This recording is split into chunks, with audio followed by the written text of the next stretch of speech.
بسم اللہ الرحمن الرحیم۔ السلام علیکم۔ میرا نام شمائلہ ہے اور میرا تعلق ایک امیر فیملی سے تھا۔ میرے پاپا ایک بزنس مین تھے اور شہر بھر میں ان کا ایک نام تھا۔ کافی زیادہ لوگوں نے جانتے تھے۔ ہم 3 بہنیں تھیں، ہمارا کوئی بھائی نہیں تھا۔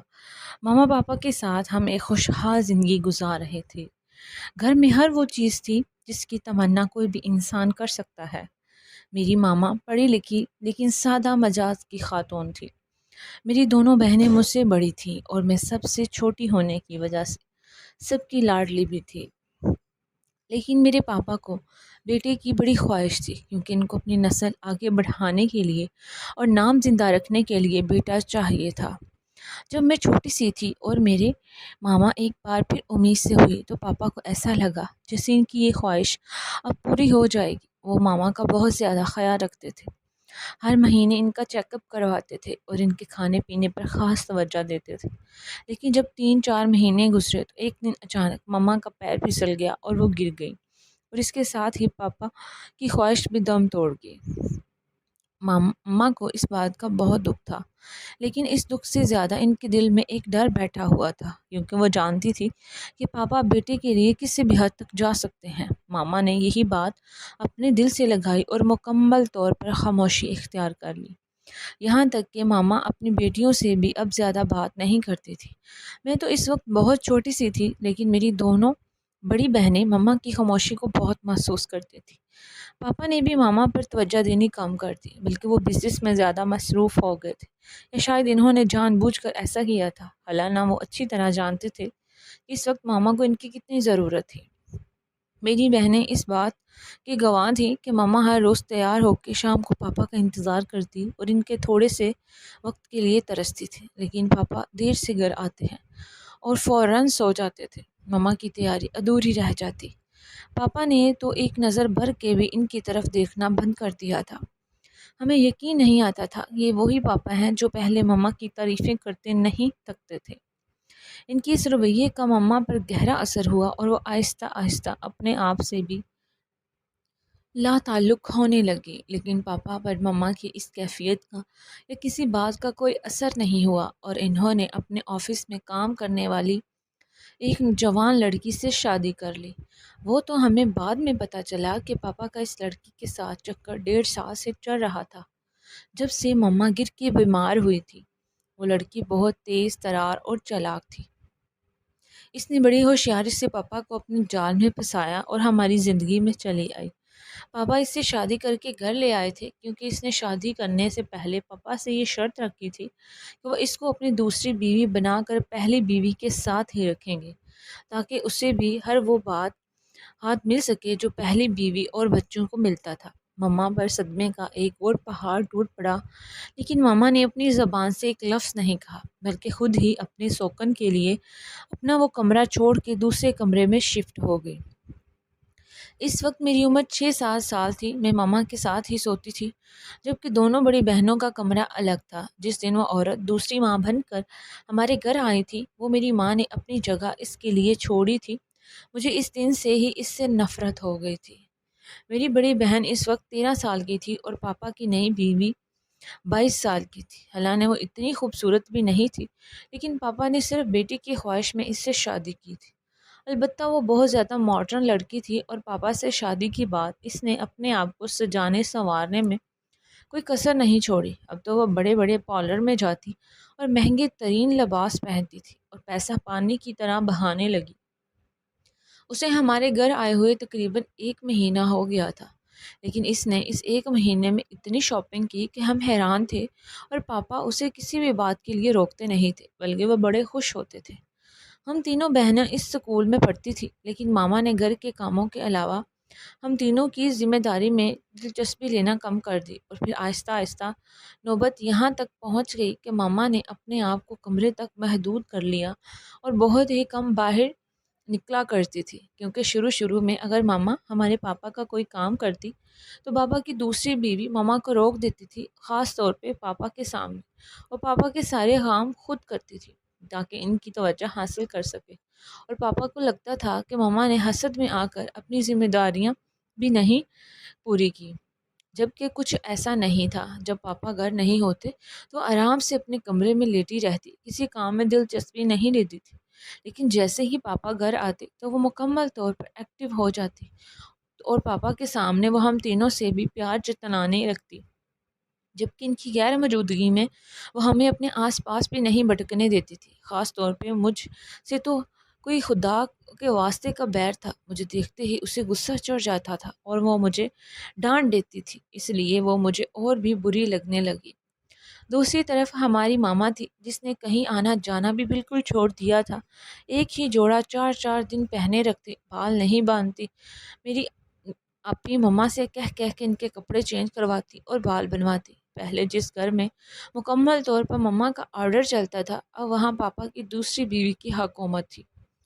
ہر کام ان کی مرضی اور پسند کے مطابق ہوتا، یہاں تک کہ کھانا بھی وہی بنتا جو وہ بنواتی۔ مما نے تو پاپا سمیت ہم تینوں بہنوں کو بھی نظر انداز کرنا شروع کر دیا اور اپنی نئی بیوی کے ساتھ خوش رہتے، اور دوسرے دن بابا ان کو لے کر ڈنر پر باہر چلے جاتے۔ ہم تینوں ماں کے آنسو صاف کرتے رہ جاتے، اور پھر جب چھوٹی مما کے ہاں خوشخبری آئی تو اس کے ناز نخرے اور بڑھ گئے۔ اب تو وہ ہل کے پانی بھی نہیں پیتی تھی، اور پاپا نے میرے دونوں بڑی بہنوں کو خاص طور پر تاکید کی تھی کہ نوکر تو اپنا کام کرتے ہی ہیں، لیکن تم لوگوں نے بھی اپنی چھوٹی ماں کا خاص خیال رکھنا ہے۔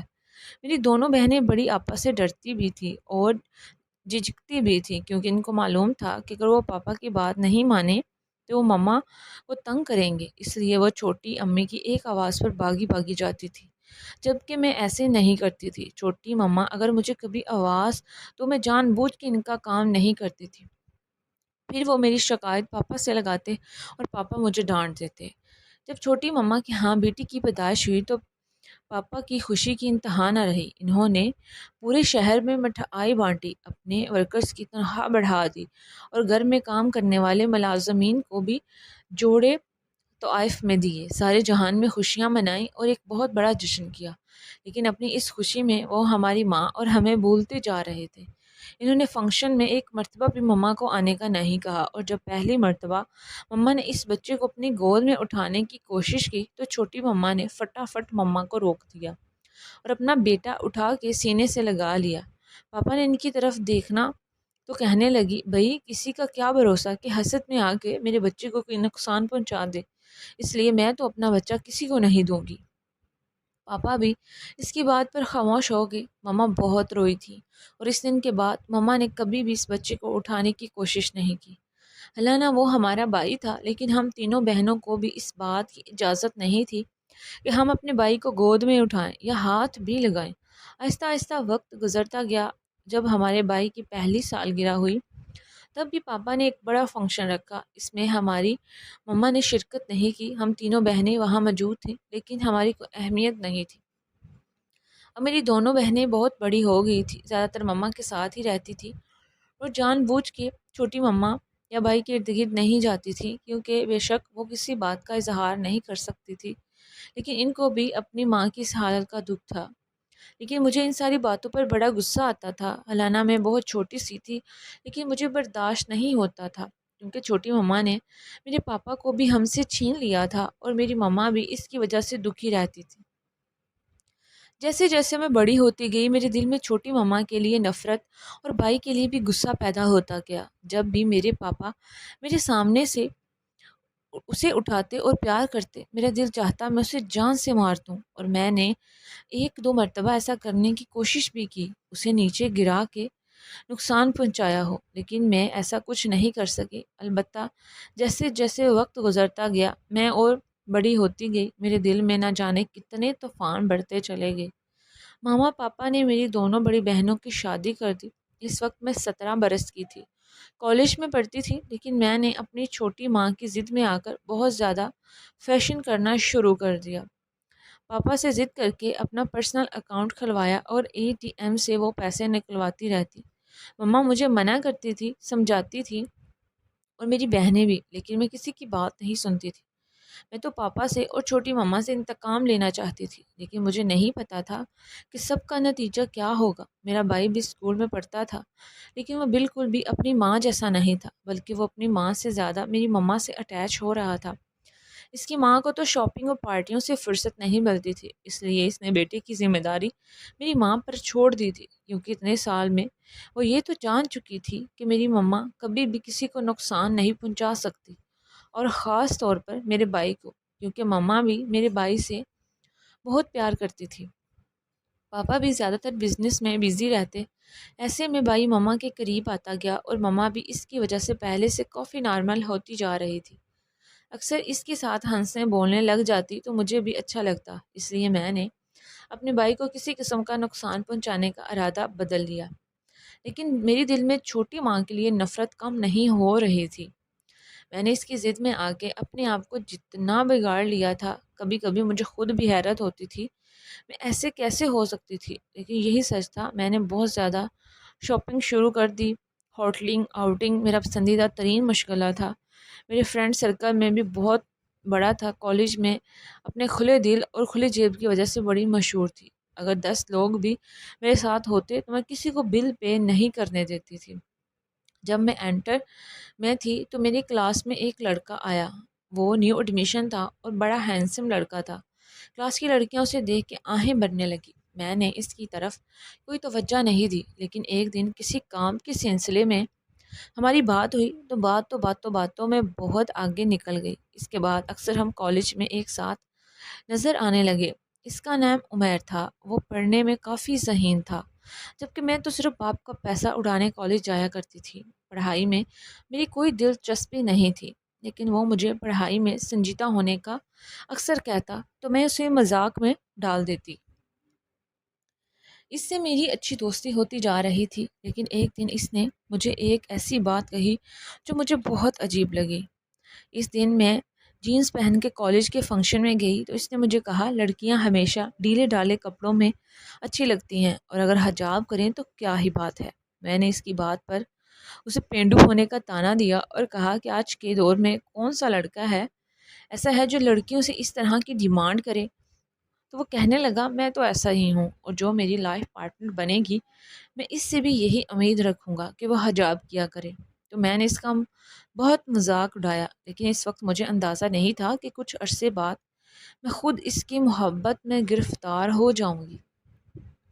امیر کی عادتیں اور اخلاق بہت اچھا تھا۔ میں اس کی فیملی کے بارے میں تو نہیں جانتی تھی، لیکن مجھے اتنا اندازہ ضرور تھا کہ وہ کسی اچھے خاندان سے تعلق رکھتا تھا۔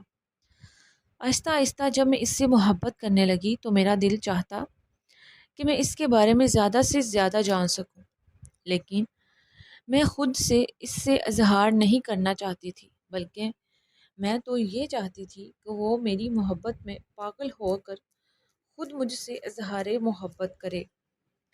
میں نے BSc کرنے کے بعد پڑھائی کو خیر بات کہہ دیا اور عمیر بھی یونیورسٹی میں چلا گیا، لیکن فون پر ہمارا مکمل رابطہ تھا۔ اب میرے شوق مکمل طور پہ وہی تھے جو میں چاہتی تھی، دوستوں کے ساتھ گرینڈ پارٹیز، شاپنگ۔ اس کے علاوہ میری زندگی میں اور کچھ بھی نہیں رہا، لیکن دل ہی دل میں اس کے انتظار میں تھی کئی دنوں میں وہ مجھے پرپوز کرے تو میں اس کے ساتھ اپنی نئی زندگی کی شروعات کروں۔ اور وہ پھر دن آ بھی گیا۔ ہمیں ملے ہوئے کچھ مہینے ہو چکے تھے، لیکن فون پر رابطہ تھا۔ اس رات اس نے فون پر بات کرتے ہوئے مجھے کہا کہ کل ملتے ہیں، کیونکہ مجھے تم سے کچھ ضروری بات کرنی ہے۔ میں بڑی خوش ہو گئی۔ میں نے فوراً اسے ایک ریسٹورنٹ میں کھانے پر بلا لیا۔ اگلے دن جب میں تیار ہونے لگی تو مجھے اس کی بات یاد آ گئی۔ میں نے اپنی الماری سے شلوار قمیض اور دوپٹہ نکال کے پہن لیا اور لائٹ سا میک اپ کر کے اس سے ملنے چلے گی۔ جب میں وہاں پہنچی تو پہلے سے بیٹھا میرا انتظار کر رہا تھا اور مجھے دیکھ کر کھڑا ہو گیا۔ اس کی آنکھوں میں بے یقینی اور عجیب سی کشش تھی۔ ایسے لگ رہا تھا جیسے وہ مجھے دیکھ کے بہت خوش ہوا ہے، لیکن وہ کسی طرح ظاہر نہیں کرنا چاہتا تھا، مگر اس کی آنکھیں سب کچھ کہہ رہی تھی۔ پھر ہم بیٹھ گئے تو اس نے میری تعریف کی۔ میں تو جیسے ہواؤں میں اڑنے لگی۔ کھانا آرڈر کر کے میں نے اس سے پوچھا کہ بھئی کس سلسلے میں ملنا چاہتے تھے۔ سب سے پہلے اس نے مجھے اپنی جاب کا بتایا اس کی ایک اچھی جگہ جاب ہو گئی تھی اور اس نے کہا کہ آج کا کھانا بھی اس کی طرف سے ہوگا۔ تو یہ سن کر بڑی خوشی ہوئی۔ میں نے اسے مبارکباد دی اور پوچھا کہ وہ بات بتاؤ جس کی وجہ سے خاص طور پر مجھے یہاں بلایا۔ وہ مسکرانے لگا اور کہنے لگا، تم صرف خوبصورت نہیں ہو، تیز بھی بہت ہو۔ پھر اس نے کہا، مجھے تم سے ایک بات کہنی تھی۔ جب سے ہم کالج سے نکل کے الگ الگ ہوئے ہیں، میرے دل سے تمہارا خیال ہٹتا ہی نہیں ہے۔ ابھی کچھ ٹائم سے مجھے ریئلائز ہوا کہ میں تمہارے بغیر نہیں رہ سکتا۔ شاید اس لیے میں تم سے محبت کرنے لگا ہوں۔ یہ سن کر میں بھی مسکرانے لگی، کیونکہ یہ وہ الفاظ تھے جو میں کافی عرصے سے سننا چاہتی تھی، لیکن آج وہ میرے سامنے بیٹھا اظہار محبت کر رہا تھا۔ میں نے تھوڑا اپنی قدر بڑھانے کا سوچ کر اسے کہا، اگر تم مجھ سے محبت کرتے ہو تو میں تمہاری محبت کی قدر کرتی ہوں، لیکن کیا یہ محبت صرف دل لگی تک ہے یا تم واقعی مجھے اپناؤ گے بھی؟ تو وہ کہنے لگا، میں تم سے شادی کرنا چاہتا ہوں، اس لیے تو تمہیں آج یہاں بلایا ہے۔ یہ سن کے تو میرے دل میں وہی پہ بنگڑے ڈلنے لگ جاؤں، لیکن میں بڑی مشکل سے خود پر کنٹرول کر کے بیٹھی رہی۔ پھر میں نے اسے اس کی فیملی کے بارے میں پوچھا تو اس نے بتایا، ہم مڈل کلاس گھرانے سے ہیں۔ گھر میں میری اماں ہے اور ایک چھوٹا بھائی ہے۔ ابا کا انتقال ہو چکا ہے، لیکن ابا کی کچھ زمینیں ہیں جن سے ہر مہینے خرچ آتا ہے۔ اب میری بھی اچھی جاب ہو گئی ہے، تو کیا تمہارے گھر والے مجھے قبول کر لیں گے؟ کیونکہ تم تو بہت امیر فیملی سے ہو۔ اس کی بات سن کے میں ہنسنے لگی۔ میں نے اسے کہا، میں نے تمہاری ساتھ زندگی گزارنی ہے، میرے گھر والوں نے نہیں، اس لیے تمہیں یہ فکر ہونی چاہیے کہ میں تمہیں قبول کروں گی یا نہیں۔ وہ میری بات سن کے حیرت سے میرا منہ تکنے لگا۔ میں کھلکھلا کے ہنس پڑی۔ پھر میں نے اسے کہا، بھائی تم دل و جان سے قبول ہو اور جب تم چاہو گے میں تم سے شادی کر لوں گی۔ تو وہ بے یقینی سے میری طرف دیکھ رہا تھا۔ پھر میں نے اسے کہا، میرے گھر میں پاپا اور دو مائیں ہیں اور کسی کو بھی تمہارے ساتھ میری شادی پر اعتراض نہیں ہوگا۔ اگر ہوا بھی تو مجھے اس بات کی کوئی پرواہ نہیں، میں ہر حال میں تم سے ہی شادی کروں گی۔ میں نے یہ کہا تو وہ خوش ہو گیا اور اس نے مجھے ایک انگوٹھی گفٹ کی جو میں نے اسی وقت پہن لی۔ گھر جانے کے بعد میں نے مما سے اس کے بارے میں بات کی تو مما نے کہا، مجھے تو کوئی اعتراض نہیں اگر وہ تمہیں پسند ہے، لیکن میں نہیں جانتی کہ تمہارے بابا کا کیا فیصلہ ہوگا۔ ہو سکتا ہے وہ اس رشتے کو قبول ہی نہ کریں، کیونکہ تم تو جانتی ہو تمہارے پاپا کتنے سٹیٹس کے نشے میں ہیں، اور پھر تمہیں دوسری ماں کے بارے میں بھی ہی کچھ نہیں کہہ سکتی۔ میں مما کی بات سن کر غصے میں آ گئی۔ میں نے ان سے کہا کہ مجھے پاپا اور دوسری ماں کی کوئی پرواہ نہیں، مجھے صرف آپ کی پرواہ ہے اور میرے لیے آپ کی اجازت بہت ضروری ہے۔ اگر آپ راضی ہیں تو مجھے کسی کی کوئی فکر نہیں۔ مما میری بات سن کے خاموش ہو گئی۔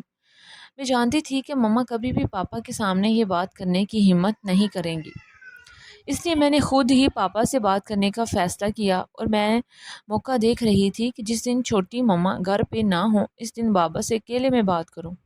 لیکن کافی دن مجھے ایسا کوئی موقع ہی نہ ملا، اور پھر بڑی مشکل سے ایک دن بابا گھر میں موجود تھے اور چھوٹی مما کہیں باہر گئی ہوئی تھی، تو میں نے پاپا سے بات کرنے کی ہمت کی۔ حالانہ میں اتنی بولڈ اور ماڈرن بنتی تھی، مگر اس وقت مجھے ایسا لگ رہا تھا جیسے میں بچپن کی طرح ڈر پھونک ہی تھی۔ ہمت کر کے جب میں نے پاپا کے کمرے میں گئی تو مجھے دیکھ کے وہ موبائل رکھ کے سیدھے ہو کر بیٹھ گئے، میرا حال احوال اور ایکٹیویٹیز پوچھے اور کہنے لگے، کوئی کام تھا؟ میں نے کہا، جی مجھے آپ سے کچھ ضروری بات کرنی ہے۔ تو پاپا میری طرف دیکھنے لگے۔ میں نے بڑی ہمت کر کے پاپا سے عمیر کا ذکر کیا اور بتایا، میں عمیر کو پسند کرتی ہوں اور اس سے شادی کرنا چاہتی ہوں، کیونکہ وہ بھی مجھ سے شادی کرنا چاہتا ہے۔ پہلے تو بابا میری طرف دیکھتے رہے، پھر کہنے لگے، بیٹا تم اچھی طرح جانتی ہو تمہاری دونوں بڑی بہنوں کی شادی بھی میں نے اپنی مرضی سے کی ہے۔ ہاں ان کی رضامندی ضرور پوچھی تھی، لیکن ان میں ان کی پسند شامل نہیں تھی، کیونکہ ہم جتنے مرضی ماڈرن ہو جائیں لیکن ہمارے گھر کے بھی کچھ اصول ہیں، ہمارے خاندان میں یہ سب نہیں چلتا۔ اول تو ہم خاندان سے باہر رشتہ کرتے ہی نہیں ہیں، اور اگر کہیں میں نے اپنے ہم پلہ لوگوں میں ہی کرتے ہیں۔ جب پاپا نے یہ کہا تو میں سمجھ گئی کہ مجھے کیا کہنا چاہتے ہیں۔ پھر وہ پوچھنے لگے، عمیر کیا کرتا ہے؟ اس کے والد کیا کرتے ہیں؟ اس کے بابا کا کیا بزنس ہے؟ پاپا نے سوال ہی کچھ اس طرح سے کیا تھا کہ میں تھوڑی کنفیوز ہوگی۔ پھر میں نے انہیں بتایا کہ عمیر کے والد نہیں ہیں، وہ مڈل کلاس فیملی سے تعلق رکھتا ہے، گھر میں صرف ایک ماں اور بھائی ہے، اور عمیر کی ایک بہت اچھی نوکری بھی ہو گئی ہے۔ بابا یہ سن کے اٹھ کے کھڑے ہو گئے اور کہنے لگے یہ سب بتانے سے پہلے ہی میں تمہیں بتا چکا تھا کہ ہم کس طرح کے لوگوں میں اپنی بیٹیاں بیاتے ہیں۔ اس کے باوجود تم نے بڑی ہمت کر کے میرے سامنے یہ کہا چلو کوئی بات نہیں کیونکہ تم میری بیٹی ہو، لیکن میں ہرگز تمہاری ایسے خاندان میں شادی نہیں کر سکتا جو کسی بھی طرح ہماری برابری نہ کر سکے۔ تم خود سوچو کہ بچپن سے لے کے اب تک کتنے آزائشوں میں پلی ہو، جہاں پہ 1000 خرچ کرتے ہوئے تم لاکھوں خرچ کر دیتی ہو، تو کیا تم ایسے گھر میں خوش رہ سکو گی جہاں تمہارا شوہر معمولی سی نوکری کرتا ہو؟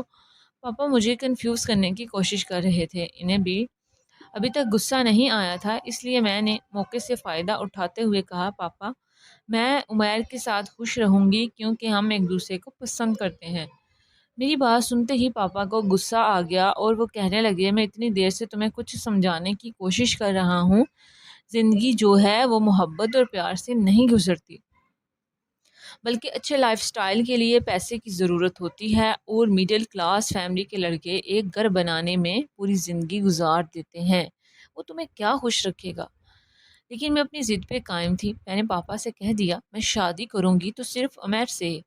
اس وقت پاپا نے میرے منہ پر ایک تھپڑ مارا اور کہا شادی تو تمہاری وہیں ہوگی جہاں میں بات چلا رہا ہوں۔ اتنے میں چھوٹی ماما کمرے میں آ گئی اور وہ یہ سب کچھ دیکھ کے حیران ہو رہی تھی، لیکن بڑی جلدی سارا معاملہ سمجھ گئی اور مجھے کہنے لگی تمہارا پاپا ٹھیک کہہ رہے ہیں، ہم نے تمہارے لیے ایک بہت اچھی فیملی کا لڑکا دیکھا ہے، اگر تمہاری اس سے شادی ہو جائے گی تو تمہارے پاپا کو نہیں بزنس ڈیل بھی آرام سے مل جائے گی۔ مجھے چھوٹی ماما کی بات سن کے اتنا غصہ آیا اور مجھے اس ایک بزنس ڈیل کے جتنا ہم سمجھتے تھے، میں بغیر کچھ کہے وہاں سے چلی گئی اور جا کر ماما کے پاس خوب روئی، لیکن میں نے ماما سے کہہ دیا میں عمیر سے ہی شادی کروں گی۔ میری ماں تو پہلے ہی شوہر اور سوکن کے ہاتھوں بے بس ہو چکی تھی، اس نے میرے سامنے کیا کہنا تھا۔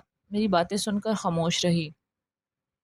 میں سوچ رہی تھی کہ کچھ دن بعد پاپا کا غصہ ٹھنڈا ہو جائے گا تو ان سے دوبارہ اس سلسلے میں بات کروں گی، لیکن پاپا نے تو مجھے بات کرنے کے قابل ہی چھوڑا نہیں۔ ایک ہفتے کے اندر ہی انہوں نے میری شادی کا اعلان کر دیا اور مجھے تاریخ طے کر کے بتایا۔ مجھے اتنی بھی مہلت نہیں ملی کہ میں عمیر سے ملواتی۔ میں نے اسے فون پہ یہ بات بتائی تو اس نے مجھے یہی کہا جہاں تمہارے ماں باپ چاہتے ہیں تم شادی کر لو کیونکہ یہی تمہارے حق میں بہتر ہوگا۔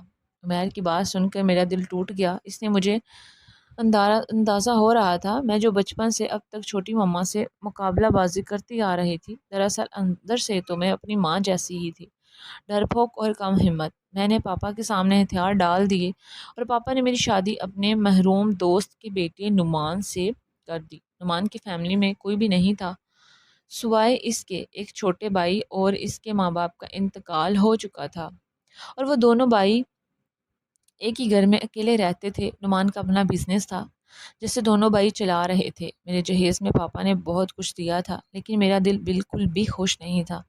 حالانہ پاپا نے میری شادی میں کسی قسم کی کوئی کسر نہیں رکھی تھی، اس کے باوجود میرا دل بجھا ہوا تھا، اور میں نے دلہن بنی نہ مانگ کے کمرے میں بیٹھی تھی تو نعمان کافی دیر بعد کمرے میں آیا۔ ایک تو مجھے ویسے ہی اس کا انتظار کرنا اچھا نہیں لگ رہا تھا، اوپر سے اس نے کمرے میں آتے ہی چیزیں ادھر ادھر اٹھا کے پھینکنا شروع کر دی۔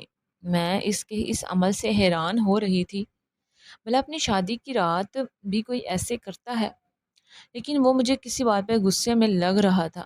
اس نے شیروانی بھی اتار کے بیڈ پر بٹک دی اور پھر خاموش ہو کر صوفے پر بیٹھ گیا۔ میں نے ڈرتے ڈرتے پوچھا سب خیریت ہے؟ تو کیا ہوا، آپ غصے میں لگ رہے ہیں؟ تو وہ اٹھ کے میرے سامنے آ کر کھڑا ہو گیا اور مجھے کہنے لگا اٹھو میرے سامنے کھڑی ہو جاؤ۔ پھر اس نے اپنا ہاتھ بڑھایا تو میں نے اس کا ہاتھ تھام لیا۔ میں سوچ رہی تھی کہ وہ سرپرائز دینے کا کون سا طریقہ ہے، یہی سوچتے ہوئے میں اٹھ کے اس کے سامنے کھڑی ہوئی، لیکن اس نے ایک نزاکت دار تھپڑ میرے منہ پر مار دیا۔ میرے تو آسان خطا ہو گئے۔ مجھے یقین نہیں آ رہا تھا کہ ایک رات کی دلہن کے ساتھ اس طرح سے بھی سلوک ہو سکتا ہے، اور وہ بھی اس کا دلہا ایسا کرے، میں نے سوچا بھی نہیں تھا۔ بے یقینی کی کیفیت میں گال پہ ہاتھ رکھے اسے دیکھ رہی تھی، وہ چیخنے لگا۔ اس نے مجھے کہا، اتنا بن سور کے سب کے سامنے بیٹھنے کی کیا ضرورت تھی؟ کتنے لوگ آنکھیں پھاڑ پھاڑ کے تمہیں دیکھ رہے تھے، نہ جانے کس کی نظریں کیسی تھیں، تمہیں کیا پتا؟ اور تو وہ میرے بھائی نے بھی تمہاری بہت تعریف کی ہے، بھابھی تو بہت ہی خوبصورت ہیں۔ میں شرم سے ڈوب گیا کہ کوئی میری بیوی کے بارے میں ایسی باتیں کرے اور گندی نظروں سے دیکھے۔ نعمان پتہ نہیں کیا بول رہا تھا، میں اس کی باتیں سن کر پریشان ہو رہی تھی۔ میں نے سوچا بھی نہیں تھا کہ جس سے میری شادی ہوگی وہ اس قدر شکی مزاج ہوگا، جو اپنے بھائی کی تعریف کرنے پر ہی اس قدر غصے میں تھا۔ اس سب میں میرا کیا قصور تھا؟ ہر دلہن سٹیج پر تیار ہو کر ہی بیٹھتی ہے اور سب دلہن کو دیکھتے ہیں۔ اس سے تو یہ نہیں ثابت ہو جاتا کہ دلہن بد چلن ہے یا لوگوں کی گندی نظریں ہیں۔ پتہ نہیں یہ بندہ کس سوچ کا مالک تھا، اور اب میرے ساتھ کیا ہونا تھا میں نہیں جانتی تھی۔ وہ رات میرے لیے کس عذاب سے کم نہیں تھی، جو میری زندگی کی ایسی شروعات ہوئی جس نے مجھے جہنم میں پہنچا دیا۔ اس دن کے بعد نعمان نے میرا جینا حرام کر دیا، مجھ سے زبردستی پردہ کروانے لگے، کہیں بھی مجھے لے کر نہیں جاتے، یہاں تک کہ میں اس کے بھائی کے سامنے بھی پردہ کرتی تھی۔ مجھے ایسے لگ رہا تھا میں جہاں جتنی آزادانہ خیال زندگی گزارنے کی خواہش مند تھی، مجھے اس سب کی اتنی بڑی سزا مل رہی تھی۔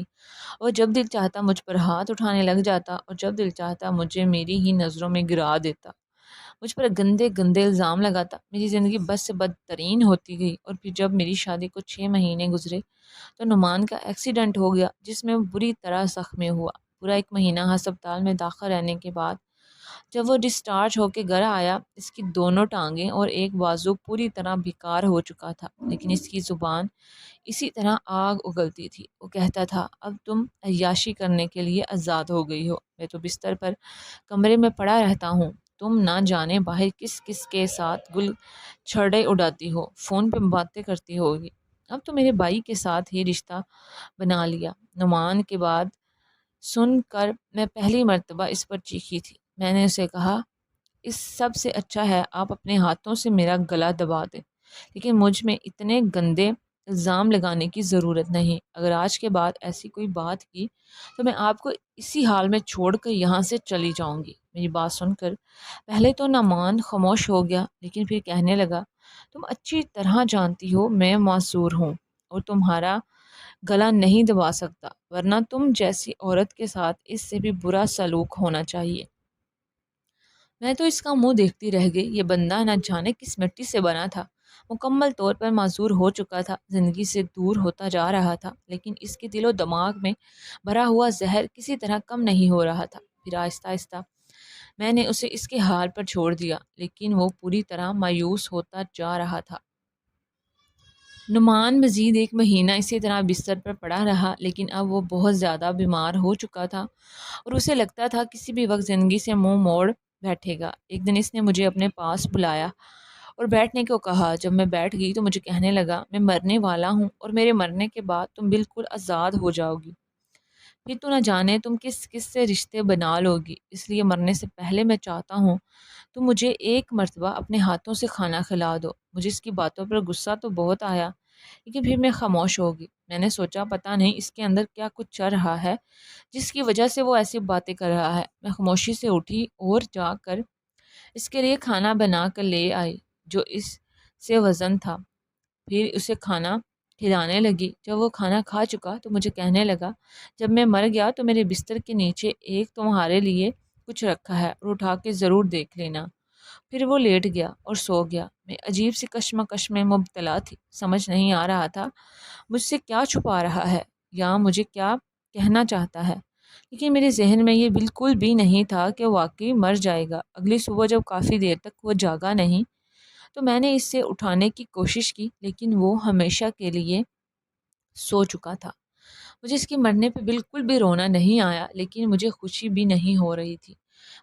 مجھے تو سمجھ ہی نہیں آ رہا تھا کہ مجھے کیا کرنا چاہیے، لیکن جب اس کی تدفین ہو گئی تو مجھے بڑا عجیب سا محسوس ہوا۔ میری زندگی میں ایک ایسا شخص آیا جو صرف 8-9 مہینے میرے ساتھ رہا، لیکن اس نے ایک پل بھی میرا اعتبار نہیں کیا اور مجھ پر گندگی اچھالتا رہا۔ اب میرا اس گھر میں رہنے کا کوئی جواز نہیں تھا، اس لیے میں اپنا سامان پیک کر رہی تھی۔ اس وقت مجھے اس کی بات یاد آئی تو میں نے اس کے بستر کے نیچے رکھا ہوا کاغذ نکالا جس پہ اس نے مجھ سے معافی مانگی ہوئی تھی، اور اس نے لکھا تھا اور کب وہاں رکھا بھی نہیں جانتی تھی، لیکن میں نے اسے دل سے معاف کر دیا۔ تھوڑی دیر بعد مجھے لینے بھائی آ گیا اور میں اس کے ساتھ اپنے پاپا کے گھر چلی گئی۔ میں وہاں پہنچی تو ماما ایک بار پھر مجھے گلے لگا کے رونے لگی اور پاپا شرمندگی سے میرے ساتھ نظر نہیں ملا رہے تھے۔ میں نے پاپا کو بھی دل سے معاف کر دیا، اس میں ان کی بھی کوئی غلطی تو نہیں تھی۔ میرے ساتھ جو کچھ بھی ہوا تھا اس کا اثر مجھ پہ یہ ہوا کہ میں بالکل بدل گئی تھی۔ اب میں ہر وقت دوپٹہ اوڑھ کے رکھتی، میرا دل دنیا کی کسی چیز پہ نہیں لگتا تھا۔ ایسے ہی میری عدت پوری ہو گئی تو اس دن پاپا میرے کمرے میں آئے اور مجھے کہنے لگے اگر میں کچھ مانگوں تو مجھے دو گی؟ میں نے پاپا کی طرف دیکھا تو کہنے لگے باہر عمیر اس کا بھائی بیٹھے ہیں، وہ تم سے شادی کرنا چاہتا ہے اور میں ہاتھ جوڑ کے تم سے اس رشتے کے لیے ہاں کہنے کی گزارش کرتا ہوں۔ میں پاپا کی طرف حیرانگی سے دیکھ رہی تھی، پھر میں نے خاموشی سے پاپا کے جڑے ہاتھوں کو تھام لیا۔ آج عمیر سے میری شادی کو 6 سال گزر چکے ہیں، وہ بہت اچھا ہے اور میری بہت ہی عزت کرتا ہے، اور اپنے بھائی کے ہوتے ہوئے بھی کبھی بھی اس نے مجھ پر شک نہیں کیا۔ میں جب بھی عمیر کو دیکھتی ہوں تو سوچتی ہوں کہ پانچوں انگلیاں برابر نہیں ہوتی۔ نعمان جیسے لوگ بہت کم ہوتے ہیں، لیکن عمیر جیسے اچھے لوگوں کی وجہ سے ہی دنیا قائم ہے۔ اگر آپ کو یہ کہانی اچھی لگی ہے تو میرے چینل زنیشا سٹوری کو سبسکرائب کریں اور ویڈیو کو لائک شیئر ضرور کریں۔